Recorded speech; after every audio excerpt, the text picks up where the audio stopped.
नमस्कार। आज हम लोग करंट का टॉपिक देखेंगे। काफ़ी दिनों से वीडियो नहीं बन पा रहा था, थोड़ा तबीयत ठीक नहीं थी, तो मैं कोशिश करूंगा कि रेगुलर कुछ करंट और बाकी जो सब्जेक्ट में हम लोग पीछे रह गए हैं उसको पूरा किया जाए। तो आज हम लोग करंट को देखते हैं।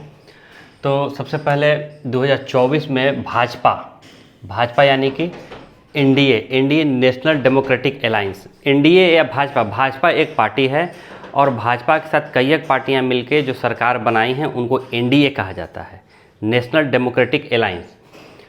के विरुद्ध में विपक्षी दलों के गठबंधन का नाम होगा इंडिया। इंडिया का मतलब है Indian national development inclusive alliance. इसको याद रखने के सबसे अच्छा तरीका है कि आप भारतीय राष्ट्रीय विकासात्मक समावेशी गठबंधन, तो आप भारतीय राष्ट्रीय कांग्रेस तो आपको याद ही रहता है कि भारतीय राष्ट्रीय कांग्रेस, तो कांग्रेस को छोड़ देना है, भारतीय राष्ट्रीय याद रखना है।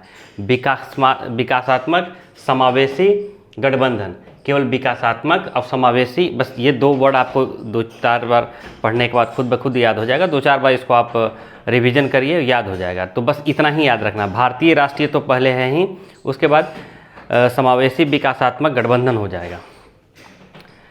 तो देश के बाहर आईआईटी के पहला campus IIT Madras Zanzibar Tanzania में और आईआईटी दिल्ली अबू धाबी में स्थापित होगा। अभी तक आईआईटी भारत के बाहर कहीं भी अपना एक समझिए कि एक सिंपल भाषा में समझा जाए तो एक कॉलेज जो है आईआईटी, जो भारत के जो आईआईटी हैं वो भारत के बाहर किसी देश में अपना कॉलेज नहीं खोले हैं। तो ये पहला अवसर होगा जब दो देशों में, एक अफ्रीका महादेश में एक देश पड़ता है तंजानिया में और दूसरा जो है सो अबू धाबी में, दो जगह आईआईटी जो है तो अपना कैंपस खोलेंगे, यानी कि वहाँ भी पढ़ाई होगी। तो एक है जंजीबार, कहाँ ये जंजीबार पड़ता है? तंजानिया में पड़ता है। उसका एक कहिए कि आप सिंपल भाषा में समझिए तो एक कब्जा किया हुआ एक क्षेत्र है तंजानिया का, वहीं पर ये खोला जाएगा। और ये कौन खोलेगा? आईआईटी मद्रास खोलेगा। आईआईटी मद्रास अपना एक कैंपस कहाँ खोलेगा? तंजानिया में। और दूसरा जो है अबू धाबी में खोला जाएगा। ये कौन खोलेगा? ये खोलेगा आईआईटी दिल्ली। ये अबू धाबी में जो खोलेगा वो खोला जाएगा कहाँ, किस देश में पड़ता है? ये संयुक्त अरब अमीरात में पड़ता है, यूएई में पड़ता है। तो यानी कि देश के बाहर दो जगह आईआईटी स्थापित किए जाएंगे, एक जंजीबार में जो कि तंजानिया में पड़ता है और दूसरा अबू धाबी में जो कि यूएई में पड़ता है। पर्यावरण और वन मंत्रालय द्वारा जारी रिपोर्ट 29 जुलाई 2023 को जिम कॉर्बेट पार्क में प्रधानमंत्री ने जारी किया। नरेंद्र मोदी जो कि भारत के प्रधानमंत्री हैं उनके द्वारा जिम कॉर्बेट, जो कि भारत का पहला पार्क है, राष्ट्रीय पार्क है जिम कॉर्बेट उत्तराखंड में, वहाँ पर 29 जुलाई को कौन सा है? यह है अंतर्राष्ट्रीय बाघ दिवस है। तो वहाँ पे 29 जुलाई 2023 को 4 साल पे ये रिपोर्ट आती है। तो ये रिपोर्ट जारी किया गया भारत में बाघों की संख्या। अब भारत में जो बाघों की संख्या है पूरे विश्व में लगभग 75% बाघ जो हैं सो भारत में है। तो बाघों की कुल संख्या कितना है? 3167 है और अधिकतम 39-25 हो सकती है। तो अगर आपसे एग्जाम में सवाल पूछा जाए कि भारत में बाघों की संख्या कितनी है? 3167 है और अधिकतम संख्या कितनी हो सकती है? 39-25 हो सकती है। कहने का मतलब ये है कि 3167 तो हम गिनती कर चुके हैं, लेकिन हो सकता है कि कुछ और बाघ भी हों और इनकी अधिकतम संख्या कितनी हो सकती है? 39-25 हो सकती है। सबसे ज़्यादा बाघ कहाँ है? मध्य प्रदेश में 785, यानी कि भारत में टाइगर प्रदेश किसको कहा जाता है? टाइगर प्रदेश कहा जाता है मध्य प्रदेश को। दूसरा स्थान है कर्नाटक का 563 है और तीसरा स्थान है उत्तराखंड का 560 है। मध्य प्रदेश पहले स्थान पर है 785, दूसरा है कर्नाटक 563 और तीसरा है उत्तराखंड 560। तो भारत का टाइगर प्रदेश कौन सा हो गया? मध्य प्रदेश हो गया। PSLV C56 के द्वारा इसरो ने सिंगापुर के 7 उपग्रहों को स्थापित किया है। मतलब कहाँ? अंतरिक्ष में स्थापित किया है। इसरो की व्यावसायिक शाखा न्यू स्पेस इंडिया लिमिटेड के द्वारा ये किया गया है। तो इसरो भारत का संस्था है, इंडियन स्पेस रिसर्च ऑर्गेनाइजेशन है। तो इसरो की एक और शाखा है, व्यावसायिक शाखा, यानी कि जब किसी देश को कॉमर्शियल कुछ छोड़ना होता है, उपग्रह सैटेलाइट वगैरह, तो न्यू स्पेस इंडिया ही इसको छोड़ती है। तो उसके द्वारा सिंगापुर के 7 उपग्रहों को इसरो के द्वारा छोड़ा गया है। अगला है संघाई सहयोग संगठन का शिखर सम्मेलन भारत की मेजबानी में वर्चुअल तरीके से संपन्न हुआ। पहले ये फिजिकली होना था, यानी कि सारे देश के प्रतिनिधि को आना था भारत, लेकिन बाद में ये प्रोग्राम बदल गया और वर्चुअली कहने का मतलब कि जैसे आज जो हम लोग ज़्यादातर पढ़ाई वर्चुअली कर रहे हैं नेट के माध्यम से, उस तरीके से कि फिजिकली प्रेजेंट नहीं हुए, अपने अपने देश में ही रह कर इंटरनेट के माध्यम से जुड़कर और वहाँ से ये कार्यक्रम को आयोजित किया गया। तो किसके मेज़बानी में हुआ? भारत की मेज़बानी में हुआ। अगला है कि फ्रांस के बेस्टिल दिवस। बेस्टिल दिवस कब मनाया जाता है? बेस्टिल दिवस होता क्या है, पहले इसको जान लेते हैं। 14 जुलाई 1789 को फ्रांस के लोगों के द्वारा वहाँ के कारागार पर, यानी कि फ्रांस के कारागार पे आक्रमण किया गया और जितने लोग बंद थे उनको छुड़ा लिया गया। तो वहाँ से माना जाता है कि फ्रांस में राज्य क्रांति हुई, यानी कि राजा से मुक्ति के द्वारा लोकतंत्र स्थापित करने के लिए एक आंदोलन हुआ 14 जुलाई 1789 को। तो वही फ्रांस का राष्ट्रीय दिवस मनाया जाता है, जिसको बेस्टिल एक जगह है जहाँ पर वो कारागार था, इसलिए इसको बेस्टिल दिवस कहते हैं। तो फ्रांस के बेस्टिल दिवस पर प्रधानमंत्री नरेंद्र मोदी शामिल होने वाले दूसरे प्रधानमंत्री हुए, यानी कि 14 जुलाई 1789 को जो फ्रांस का राष्ट्रीय दिवस है उसमें शामिल होने वाले नरेंद्र मोदी दूसरे प्रधानमंत्री हैं। पहले प्रधानमंत्री कौन थे? पहले प्रधानमंत्री थे डॉक्टर मनमोहन सिंह। उसके बाद है फ्रांस का सर्वोच्च नागरिक सम्मान, वो नागरिक और सैन्य सम्मान grand cross of the legion of honour. तो आपको इतना नहीं याद रखना, आप केवल इतना याद रखिए, the legion of honour. The legion of honour किसके द्वारा दिया गया?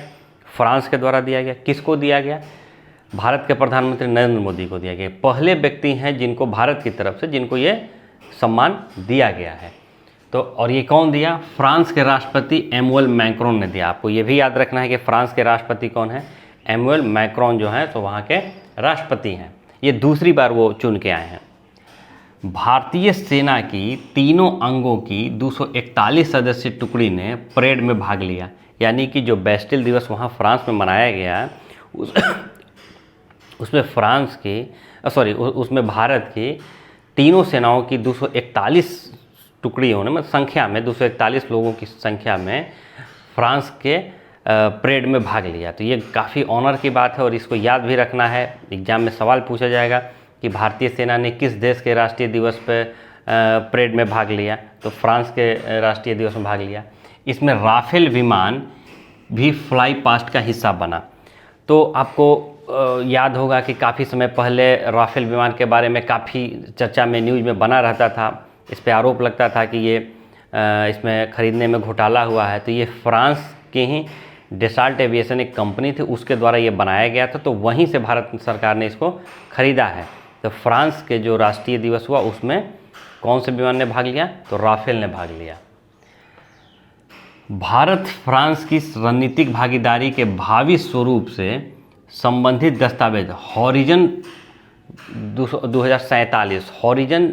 2047 जो है एक दस्तावेज का नाम रखा गया है, जो कि भारत और फ्रांस के बीच में व्यवसाय को, हमारे वाणिज्य को, ये सब चीज़ों को बढ़ावा देगा। तो उसका क्या नाम है? हॉरिजन 2047। अब इस चीज़ को समझ लेना है कि जब पूछेगा एग्ज़ाम में कि 2047 किस देश के साथ, जैसे ब्लू बुक पूछता है, वाइट पेपर पूछता है एग्ज़ाम, उस तरीके से पूछा जाएगा कि 2047 जो है हॉरिजन 2047 किस देश के साथ संबंध है या किस देश के दस्तावेज हैं? तो भारत और फ्रांस के बीच दस्तावेज हैं ये। भारत और फ्रांस के मार्सो शहर में नया वाणिज्यिक दूतावास खोलेगा। कहाँ खोलेगा? मार्सो शहर में। अब ये वाणिज्यिक दूतावास क्या होता है? एक दूतावास होता है जो कि राजनयिक दूतावास होते हैं, जैसे भारत का दूतावास फ्रांस के राजधानी पेरिस में है। जो भी नागरिक को कोई समस्या होता है तो वहाँ अपने दूतावास में, मतलब भारतीय नागरिक को जो समस्या, अगर वहाँ किसी भी तरीके का वीज़ा में, रहने में किसी भी तरह कोई समस्या है तो वो भारतीय दूतावास में जाकर संपर्क कर सकता है और भारतीय दूतावास जो है, भारत के राजदूत जो हैं, उसकी समस्या का समाधान करेंगे। लेकिन अब अगर सब काम उन्हीं को दे दिया जाए तो काम में काफ़ी समय लगेगा। तो इसके लिए जो दो देश जो कि व्यापारिक दृष्टिकोण से एक दूसरे से जुड़े रहते हैं, जिनके साथ अच्छा व्यापार होता है, वो एक अलग दूतावास खोलते हैं जिसका नाम है वाणिज्यिक दूतावास, कॉमर्शियल दूतावास, जो एम्बेसी, कॉमर्शियल एम्बेसी जो होता है उसको खोला जाता है। तो भारत कहाँ खोलेगा? मार्से शहर में खोलेगा। यानी कि जो भी भारत के व्यापार से संबंधित कोई दिक्कत होगा तो ये भारतीय दूतावास से संपर्क किया जाएगा और व्यापार से संबंधित समाधान कर लिया जाएगा। इससे व्यापार भारत का काफ़ी तेज़ी से बढ़ेगा। फ्रांस के बाद संयुक्त अरब अमीरात यूएई की यात्रा पर प्रधानमंत्री गए। फ्रांस के बाद वो यूएई की यात्रा पर गए। यूएई के राष्ट्रपति कौन है? शेख मोहम्मद बिन जायद अल नाहयान। अब इतना लंबा चौड़ा नाम है, ये तो याद होने से रहा, तो आप बस याद रखिए अल नाहयान। अल नाहयान कहाँ के हैं? तो संयुक्त अरब अमीरात के राष्ट्रपति हैं अल नाहयान। ये अरब देश है जो कि अगर देखा जाए तो भारत के पश्चिम में पड़ता है, तो अल नाहयान देश है। अल नाहयान वहाँ के राष्ट्रपति हैं। 2023 के अंत में यूएई में होने वाले जलवायु परिवर्तन सम्मेलन, जिसको कहा जाता है COP28 में भारत भी शामिल होगा।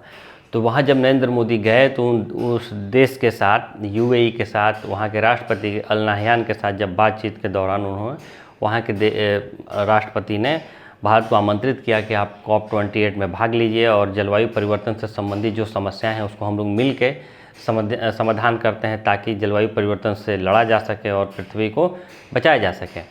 तो इसके लिए ये समझौता हुआ। और भी इसमें कई एक समझौता है, अगले वीडियो में इसको देखेंगे।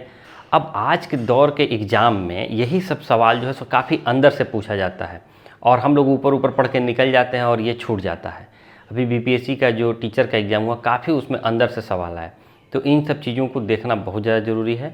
तो आज के लिए इतना ही, अगले वीडियो में फिर मिलेंगे। आज के लिए धन्यवाद।